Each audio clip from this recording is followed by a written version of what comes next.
Let's go podcast. And excuse me if I'm talking too loud because I've been shepherded before the podcast and I'm too quiet. So I'm gonna have to talk with a very loud voice. You guys hear me better a little bit? Is this a little clearer?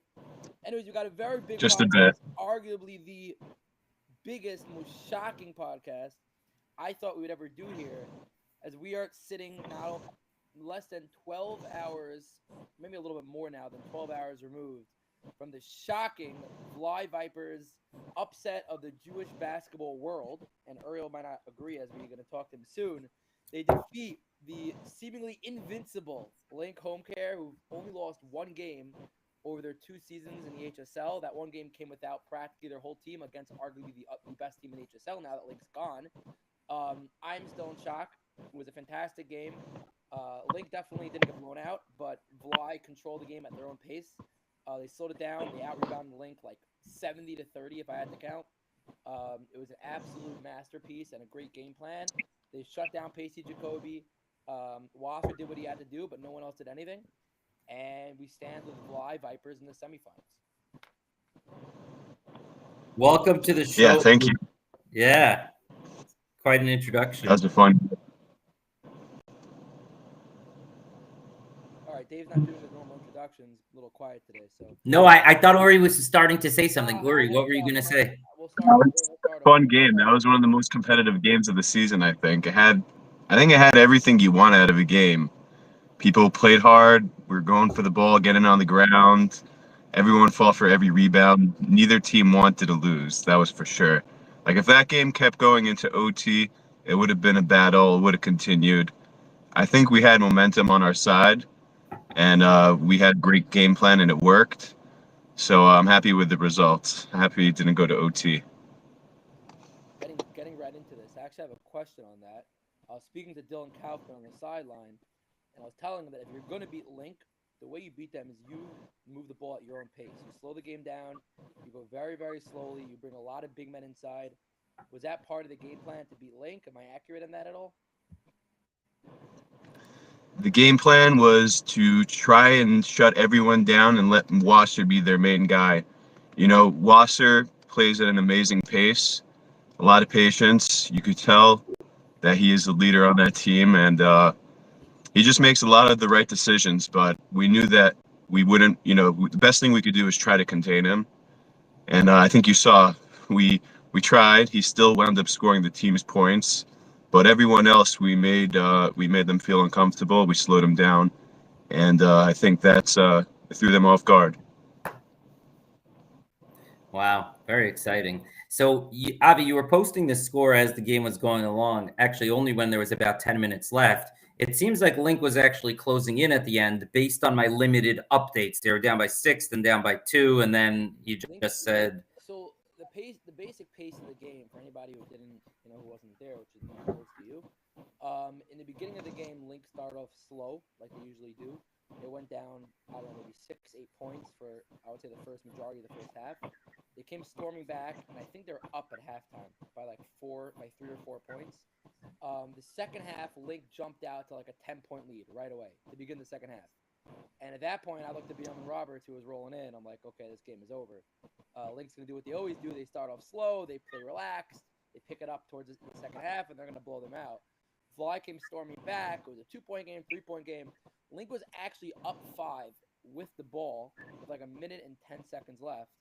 And in my opinion, the turning point of the game was Wasser lost the ball to Noah Aaron, who stole it, drove down, hit an N1, to hit the free throw to cut it to 2 with like 50 seconds left. Vly then got a stop.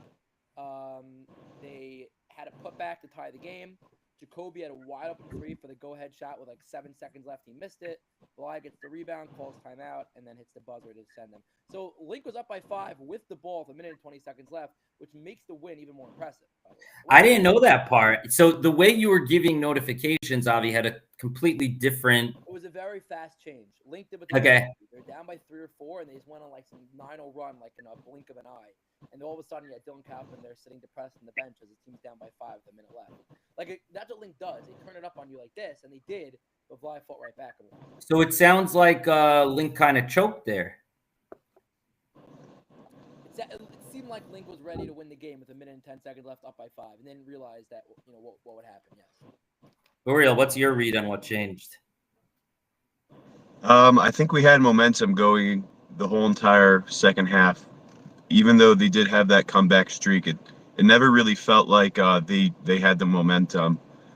They were just scoring through their one main player, Wasser, and we had to live with that. But we had the momentum going. I think even if it had to go to OT, we still would have had the momentum and wound up coming out with a win. We just have a really well-rounded team, and we could go to any of our guys at any given play, and I think that makes us a hard cover. Yeah, I hear you. So you're the center on your team? Yeah, I think a lot of us could play center with our size, but I'm playing an enforcer down low. Just getting my body banged up, putting it on the line, getting tips, changing the ball's direction on when people are putting shots up. But we have a big team, and Noah Aaron does a great job of getting a lot of boards, keeping us in it, getting those second chance points. Gavi also does an amazing job at rebounding. Really, the whole team does it. And Noah Aaron, they must have had at least 25 offensive rebounds. Not an exaggeration. Wow. I think every time down the floor, they had at least one offensive. It felt like every time they put a shot up and missed, they had at least one extra chance to score. I gotta share something funny, Avi. I figured out how to stream live, so we're on YouTube now. And Yona Berger messaged me. He's like, "You're such a dog. You call Link out for choking and then casually take a sip of your coffee." I wouldn't say they choked. They played a great game, even all things considered. Even with all the other starters not really being a factor the whole game. Granted, their big man plays amazing defense, makes it hard to drive, but offensively, it was really Wasser keeping them in it. And still, it came down to a last-second shot where we had to have that go-ahead. Which just credit to that guy Wasser. He's amazing. He kept them in it the whole time by himself. Would you say there's anybody else in the league who can compete with him? The whole league is competitive. Given that it's team basketball, organized basketball, not everyone is showing their game. Where a lot of guys are stuck just playing a role, and so who really knows? I mean, our team. This is our first time really playing together this season. I don't even know how some of these guys would play in pickup. I'm not playing center in pickup. I'm taking threes and dribbling. So it's hard to say. But from what we've seen, I'd say he's definitely an X factor in this league for sure. You're saying you're better than Wasser. You're better than Wasser. No, I'm saying that it's hard to judge in organized basketball when a lot of guys are committed to a role and are happy to play that role. He's probably the best at his role of being a floor general and a leader. I would say that. You know what I would love to see in a 3-on-3 format? I would love to see Moshe Khalili. That guy has incredible handles, and he's just a freak athlete. Like that guy has a crossover like I've never seen. Khalili is on which team? Is on Uriah's team? Yeah, he's on our team. He's an amazing player. He does have a great handle. Finish strong around the basket. Hits crazy acrobatic layups. Quick hands. Good feel for the game. Plays at his own pace. So that's what I'm saying. Like he could turn it up a lot more if he wanted to, but there's really no need for him to on our team. He's committed to that role of just being a slasher and three-point shooter and playing great defense. So, back to that question. Hard to say who really the best player in the league is when everyone's playing roles. Mm-hmm. Did any get a couple of big time threes in big spots? Like when Link was pulled within 1, he put it up to 4. When Link went up by 5, he made it back to 2. Very clutch threes throughout that game. Did anything about Link's performance surprise you yesterday? Me? Yeah. Wasser just doesn't want to stop. He just turns it up at any point. He hit a lot of tough threes, and of course he makes the right passes. He made that beautiful corner pass to end the half I didn't think there was time left on the clock for him to get that pass off to the corner for the Bucks 3, but of course he made the right play and wound up hitting a 3 to end the half. I think it put him up 5. Yeah. So That's just a his dagger. patience, And know. and by the way, on They that they will note- play the full shot clock and they'll still make the right play at the end of the clock because of that guy when he had the ball in his hands. He just play smart. Right. So it's funny. On that note, I went over to Wasser after the game and I asked him. I said, "You had the ball at the end of the game, tied. The shot clock was off. Why'd you pass? Why'd you pass with 7 seconds left for the shot? Why don't you hold it to the end?" He's like, "Avi, I trust Pacey Jacoby. He's a great shooter. He was wide open in the corner. I'm gonna get him the shot, even if it means Bly will get the ball back with 5 seconds left because I trust him to score." It just shows, it goes to show a lot of teams wouldn't do that. A lot of teams wouldn't want to give Bly the other, another chance, the other team another chance with 5 seconds left. He trusts his shooter so much, and I guess these guys have been playing together for so long. He had an open look that he thought it was the right decision to give him that shot with 7 seconds, knowing Bly would get another shot, another chance at it, even if it didn't go in. Of course, he ends up missing, and Bly ends up winning the game. So obviously Jacoby misses the shot. Yeah, it was in and out. It was a back rimmed it. It looked good. Bly gets it back. How quickly? And so you had to rush the ball up the court, right? Timeout. They called timeout. Call timeout. So then they get it at the halfway mark. Who inbounds it? Gavi. How do you decide? I don't know. I'm not Gavi sure. inbound. How do you decide who inbounds it? We just kind of go with whoever's got the momentum. I don't think it's ever really been a thing that's discussed. We just whoever's there. Avi, is there a We can all really pass on our team. Was that the play you guys drew up? Was that the guy you wanted to get the ball to? I'm sorry? Was that the guy you wanted to get the ball to? Is a little guy we wanted to get the ball to? When we had that timeout, it really wasn't even discussion who's the ball going to. We just knew we're going to get it to someone, and if that guy could get an open look, just take the shot. We all trust each other, so no matter who wound up putting that shot, we would have had faith it would have gone in and been a good shot, and would have been, live with the results regardless. But Alone got the ball, and he was having a great game all night, played amazing defense, and he made the shot. So hats off to him. It was a beautiful play. What's his name? Alone Bitzalo. Alone Bitzalo. Okay, so you got Uriel Alone and Alone Bitzalo. Plan in that huddle of who gets the ball. What'd you guys say? You just said, What's that? What was going on in the huddle? There was no game plan of who gets the ball. It was just like, oh, let's go, we got this. Just like there was no game plan. It was just like we're gonna go up with a shot, and we can also try to draw the foul at the same time because they were in foul trouble. So it was just be aggressive, coming out of that inbound and getting a shot, and live with the results, and hopefully if it doesn't, at least get to the line. Wow. So it wasn't like a decision. Is it going to be a thing? I couldn't hear you there, Uriel. Sorry, what were you saying? So who do you have next? It wasn't a draw. I think we have Olam next. Olam next. Okay, so what are your thoughts on Olam?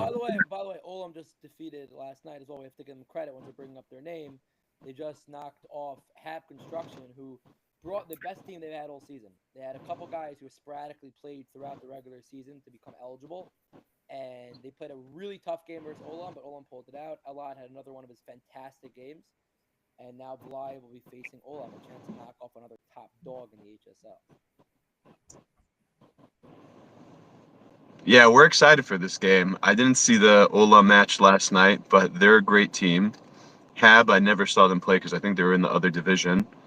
But Olam, tough opponent. We want this revenge game. We played them before, and it was a very competitive game. Both teams, we both fought really hard to the end. In that game, I think we had momentum majority of the game. A couple of bad decisions at the end resulted in the loss, but we were right there with them every step of the way, and a lot of time even had a couple of point leads. So we're excited for this matchup. It's going to be a fun game. When are the games, Avi? Wednesday. Both games are Wednesday, and then when's the finals? We don't have the final date yet. After Wednesday, we're going to decide the final date. It'll be the following week. Okay, I gotta make it my business to be there Wednesday. And what time on Wednesday are the games? We got Olam versus Vly, 8 o'clock. And then 9 o'clock is Under 5'10" Pipe Doctor versus Jules by DK, which is also going to be a fantastic game because of the friend rivalry and the Nate Levy and the Samson versus the Jordan Appel and the Caleb Pollen. It's going to be a fun night. It's going to be a very, very fun night. 2 extremely competitive games, which more importantly brings the fans when we need it. All 4 of these teams, when we need people to show up and fill the building, they fill the building. So that's why I'm happy in a way. Link is amazing. I love them. They bring great vibes to the league, but they don't bring people. They don't bring fans. Link shows up with their players, and that's it. These 4 teams left are arguably the 4 biggest teams that bring the most people to games. So maybe we could get Ellie Dax to sing the national anthem again. Got to make sure you get him a functional mic this time. We're happy about the mic situation. All right, so let me ask you a question, Avi. The Vly Vipers were complaining they got no respect all year. Then you moved them up to 2 in the power rankings. Well, then they had their opportunity. They played against Olam. They lost by just a couple of points, and you moved them up to 2. Then they got walloped by Under 5'10" Pipe Doctor. So how do we assess Vly? Now Vly pulls off this miraculous win. The honest answer, and I wrote it before the game last night on the community, I said which team's going to show up. And there's a reason why they were at 7 in the power rankings. They went up to 2. They went back to 6. It's because you don't know what team's going to show up every game. They have some games where they show up and feel like they're the best team in the world. Like not only could they beat everyone, they are the best. Then they have some games where they show up and they get destroyed and run out of the building in the first 15 minutes of the games. So the answer from my perspective is I just don't know. Sorry, I had to jump off a bit but I missed part of what you were saying. No, He said basically different Vly Vipers show up on different games. You get good Vly Vipers or bad Vly Vipers, and it's hard to predict. What do you think of that?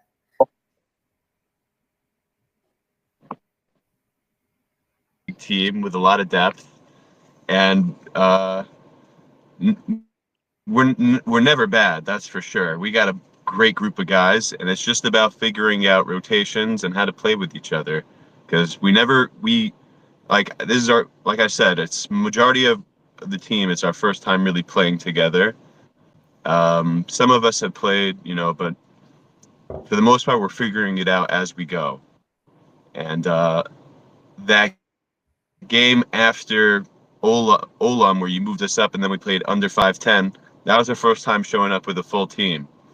And we just looked a little bit lost in how to make the rotations, who plays and who guards who.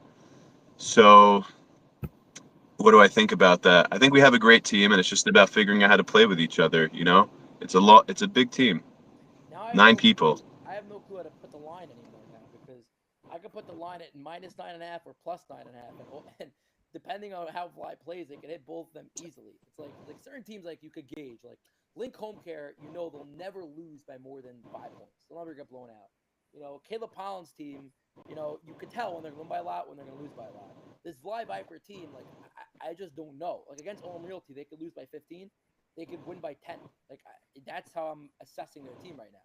It's just so unpredictable, at least from what I've seen throughout the season. And if you remember, they're also missing one of their best players, and one of the top players in the league as well, the Vly Vipers. And they beat Link without him, and Link had their full team. So Vly are really, really scary when they're full and they're clicking. So who do you think is the favorite to win it all right now, Avi? I would have to say Olam, only because Olam only lost 1 game. They lost to Link. They beat Vly in the past. Barely. But until I see Vly beat Olam, then Olam's the favorite. I will say if Vly beats Olam, I will tell everyone right now that Vly will be the favorites in the championship. They are 30 times bigger than Under 5'10" and Jules by DK. If they play Jules by DK, they will absolutely eat them alive inside. Under 5'10" Pipe Doctor has Jaime Salem, which will help, but Allswing's bigger than Jaime. And if Vly did what they did, they could do to Allswing and Link Home Care inside, they'll do it 20 times worse to Under 5'10" Pipe Doctor inside. Vly's the biggest team in the league, or the biggest team that's left? It depends. Olam's very big also, which is why I think it'll actually be a big challenge for Vly, because I think a big reason that they beat Link Home Care last night, besides playing well, is that they had 1 billion offensive rebounds. They will not have the same success against Olam. Olam has their center 6'6", their power forward 6'3", 6'2", 6'3", and even their guards are really tall and they jump through the roof. So I don't think Vly will have the same success inside. I don't think. Put it this way: Vly's not going to score 44 or 46 points, whatever it is, and win the game. I promise you that. They're not. They won't be able to do what they did against Link. They're going to win. They're going to have to score in the high 50s, low 60s. They won't be able to. They won't be able to control the paint as well as they control it against Link. But I think Vly could do it. Like I said, we said before, they lost to Olam by 2 points last time without a couple of big players. So I would not be shocked at all if Vly wins. However, it's going to be a different type of game against Olam if Vly wants to advance to the championship. What do you say, Uri?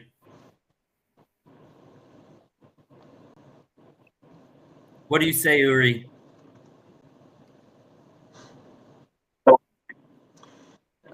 What do I say? Olam and us match up physically well.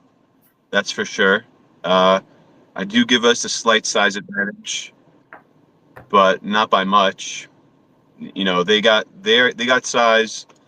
Alad plays a lot bigger than he is. I got he kind of reminds me of Zion, the way he just floats in the air, takes the bump, and still finishes. He really takes a lot of contact when jumping, but still somehow hangs in there. They're a good team. I'm excited to play them. On paper, they have the better record, so you could say they have the advantage, but we don't feel that way. We feel like we're going to beat them, and we just want to have a competitive, fun game. No one wants to lose, right? No one wants to lose. So how did you get added to this squad, Uri? You said none of you played with you. You, Khalili, looks like Dylan Kaufman discovered a lot of players from other teams and brought them on. How do you pull that off? Yeah, last season, the fall season, we were on Olam actually, me and Moshe. We played the Vly Vipers in the quarterfinals. Wound up beating them, and in that game, their big man went down, or maybe it was the game. No, it was the game before. Their big man went down, and it didn't look like Olam we were going to be able to get that team back together. So Dylan asked me, and made it happen. And then Moshe was available, so we just came on board and put together a good team. Our team, we have a ton of guys, and although we haven't played with each other, I got to say there's no egos, and everyone for the most part has accepted the role that they play, and we all are great at communicating and make adjustments when needed. Like I said, no ego. People, if we need to make an adjustment, we just do it. Out of the other 3 teams, who would you say is the best that are left? Under 5'10" is very underrated, I think. Their main guy, Caleb, he's great at getting into the paint and drawing defenders on him and then making the right pass to get his guys open. And they have the guy Doob, who can light up from 3 without much space, without having to dribble, just catch and shoot, and he will make you pay.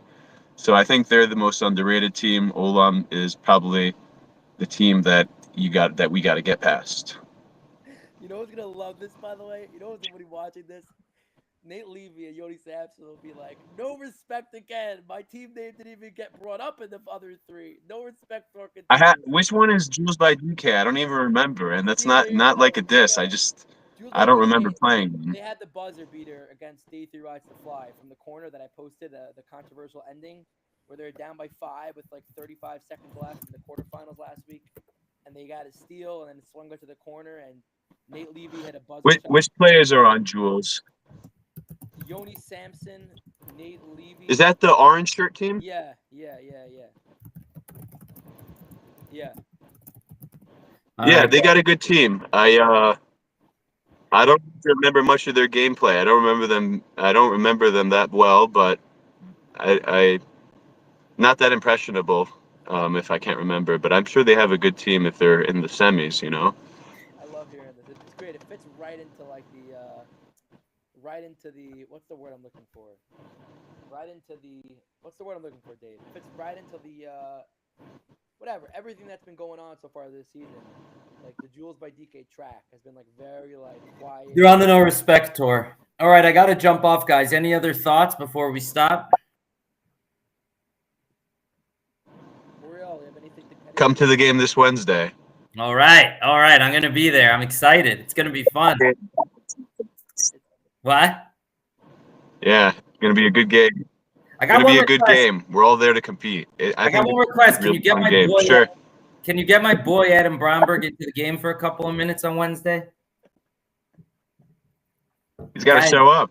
I think he's gonna come, and if he comes, I'm definitely gonna try to get him in there. He didn't come. He's got a good shot. He didn't come last night. He wasn't available, but Adam is good. I think, when he's there, we try to get him in. He's got a good shot. He's a great teammate, and we enjoy having him there. He's a great guy and the newest HSL stats and schedule keeper for softball. We appreciate you, Adam. You're awesome. Can I say something quickly? Oh, wow. Before we jump off, I want to say something quickly. So it was like halftime of the Olam game after the Vlad beat Link. And I look at Benjamin Roberts, and I'm like, hey, you came – because Benjamin didn't play against Link in the last game of the regular season. He came dressed, and he just basically coached them the whole time. So I said, hey, do you plan on checking into this game? He's like, we'll see what happens. And then we're like a few minutes into the second half, and I realize there's another player on Olam's team there also who didn't play yet. And because I'm walking by, I hear Benjamin telling him, like, listen, man, I also didn't get in the game yet. We go up by 10 or 12 points, we'll go in the game. Until then, we're sitting right here on the bench. It was just so funny to see. Because, okay, Benjamin's a captain, fine. But, like, I guess like it's a sign of, like, he's a true teammate. Like, he was standing right there with Benjamin Roberts the whole game, and they both checked in with, like, 13 seconds left, up by 7 with the ball. But, like, if Benjamin doing it, I understand. Like, it's his team. But, like, there's a random teammate there standing right next to him the whole time, didn't budge on the sideline, came dressed for the game. And just didn't. Benjamin's a strong coach. Playoff time, baby. That's a good teammate. You go there to support your team. You know what's going on, Yep. Benjamin actually got a rebound and hit a free throw at the end of the game. Got on the stat sheet. Very nice. There you go. All right, guys. I'm going to hit stop. All right. Mr. Uriel, thank you. Sorry for all the tech difficulties.